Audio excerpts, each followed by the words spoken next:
अस्सलामुअलैकुम दोस्तों, उम्मीद करती हूँ कि आप सब लोग खैरियत से होंगे।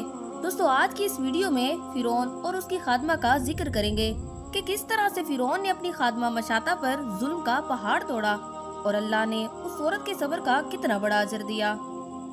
एक मर्तबा हजूर अकरम सल्लल्लाहु अलैहि वसल्लम शब मिराज में बैतुल मुकद्दस की तरफ जाते हुए मिस्र के करीब एक मकाम से गुजरे तो उन्हें निहायत ही आला और जबरदस्त खुशबू आने लगी।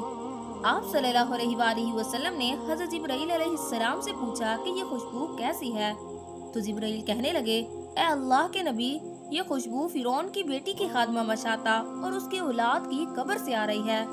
इसके बाद वो सारा किस्सा बयान करने लगे। कहने लगे कि मशाता फिरौन की बेटी की खादमा थी और वो खुफिया तौर पर इस्लाम कबूल कर चुकी थी। एक दिन मशाता फिरौन की बेटी को कंघी कर रही थी कि अचानक उसके हाथ से कंघी नीचे गिर पड़ी। जब वो उठाने लगी तो उसकी जुबान से बेसाख्ता बिस्मिल्लाह निकल गया। इस पर फिरौन की बेटी ने कहा कि तूने आज ये अजीब कलमा बोला है, रब तो मेरे बाप फिरौन ही है, तो फिर तुमने ये किसका नाम लिया है?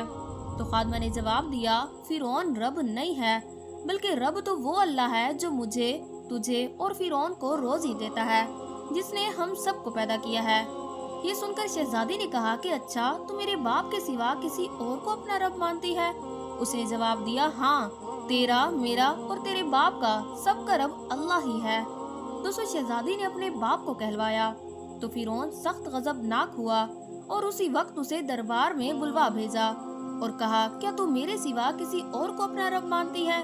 उसने कहा कि तेरा और मेरा रब अल्लाह ही है जो बुलंदियों और बुजुर्गी वाला है। दोस्तों, ये सुनना ही था कि फिरौन ने उसी वक्त हुक्म दिया कि तांबे की बड़ी देग में तेल डालकर उसे खूब तपाया जाए और जब बिल्कुल आग जैसी हो जाए तो इसके बच्चों को एक एक करके उसमें डाल दिया जाए। चुनाचे वो गर्म की गई। जब वो तेल उबलने लगा तो हुक्म दिया कि इसके बच्चों को एक एक करके इसमें डालना शुरू कर दो। दोस्तों, उस माँ की आंखों के सामने उसकी दोनों बच्चियां एक एक करके उसमें डाल दी गई और वो फौरन जलकर राख हो गई।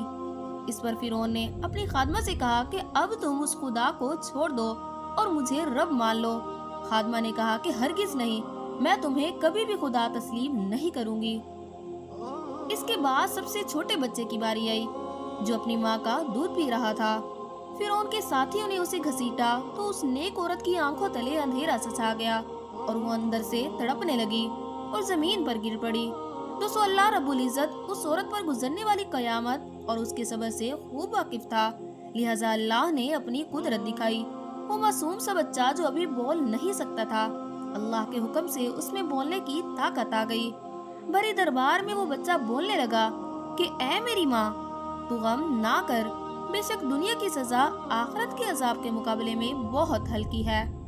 दोस्तों, फिरौन के दरबार में मौजूद लोग ये देखकर हैरान रह गए, मगर उनके दिलों पर लगे कुफर के ताले फिर भी ना खुले और कुछ ही देर में उस मासूम बच्चे को भी उसमें डाल दिया गया और वो भी जलकर मछली की तरह ऊपर तैर आया। दोस्तों, अपनी आंखों के सामने अपने बच्चों का ये हाल देखकर उस नेक खातून का दिल फट पड़ा, मगर फिर भी वो ईमान पर कायम रही, क्योंकि उसे यकीन था कि उसके रब के पास जो कुछ है वो इस खत्म हो जाने वाली दुनिया से कई ज्यादा है। दोस्तों, इसके बाद फिरौन के सिपाहियों ने उस औरत को पकड़ा और धकेलकर उस तपती हुई देग के करीब ले गए।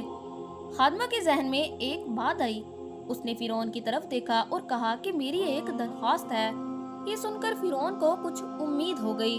उसने कहा कि हाँ, बताओ, क्या ख्वाहिश है तुम्हारी?